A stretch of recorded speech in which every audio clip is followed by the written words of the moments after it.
ছোট বাচ্চা নিয়ে যেহেতু আগের মতো তেমন একটা বাইরে ঘুরতে যেতে পারি না, তাই অনেক দিন থেকে প্ল্যান করছিলাম এবার দীপ্ত ছুটিতে আসলে আমরা জয়পুরহাটের মধ্যে কোথাও একটা ঘুরতে যাব। বাচ্চা নিয়ে তো বেশি দূরে যাওয়া সম্ভব না, তাই আশেপাশে কোনো একটা জায়গা খুঁজছিলাম। তো এটা কোন জায়গা আপনারা অনেকেই চিনতে পেরেছেন, যারা গিয়েছেন অবশ্যই কমেন্টে জানাবেন। এটা হচ্ছে জয়পুরহাট অরণ্য লাউঞ্জ, ছোটখাটো একটা রেস্টুরেন্ট আর বাচ্চাদের খেলার জন্য সামনে পার্কের মতো ব্যবস্থা, দোলনা সবই রয়েছে। আমরা যখন গেছিলাম তখন প্রায় সন্ধ্যা লেগে গিয়েছিল, তাই আশপাশে লাইটিং দেখতেই পাচ্ছেন আপনারা। আসলে এইসব জায়গাতে দিনের থেকে রাতের বেলা একটু বেশি ভালো লাগে, যেহেতু লাইটগুলো দেখতে সুন্দর লাগে। আমরা যেতে যেতে যেহেতু সন্ধ্যা লেগে গেছিল, তাই লাইটগুলো দেখতে বেশ ভালো লাগছিল। তো এর ভেতরে আমার সব থেকে ভালো লেগেছে এই দোলনা দুইটো। আর আমি দেখেছি এখানে যারা যায় এই দোলনাগুলোতেই বেশি শুট করে, ছবি তোলে। এই দোলনাগুলোতে চড়ার উদ্দেশ্যে আমার যাওয়ার আগ্রহটা বেশি হয়েছিল। তো যাই হোক, একে একে আমরা সবাই এই তো দোল খাচ্ছিলাম আর অনেকগুলো পিকও তুলেছি।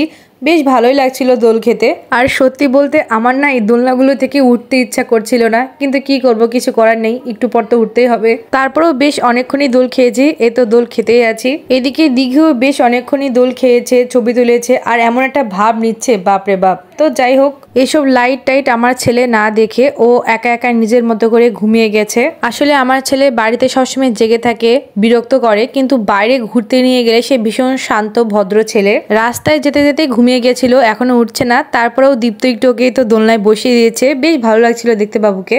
তো এর পাশে এখানেও দোলনা দেখতে পাচ্ছেন আপনারা। ছোট বাচ্চারা কি দোল খাবে, এই যে দুই বুড়া বুড়ি উঠে গেছে, বয়স্করা এখানে দোল খাচ্ছে আর মজা নিচ্ছে। আর যা কিছু হয়ে যাক, এই যে আমার ছেলে ঘুমিয়েছে আর সে ওঠার কোনো কথা নেই। ওপাশে দোল অনেক আনন্দ করে আমরা এই দিকে এসেছি, এখানেও বেশ ভালো লাগছিল। এই যে এখন আমার আবার ঢং করার পালা, তাই হেঁটে হেঁটে ঢং করছিলাম।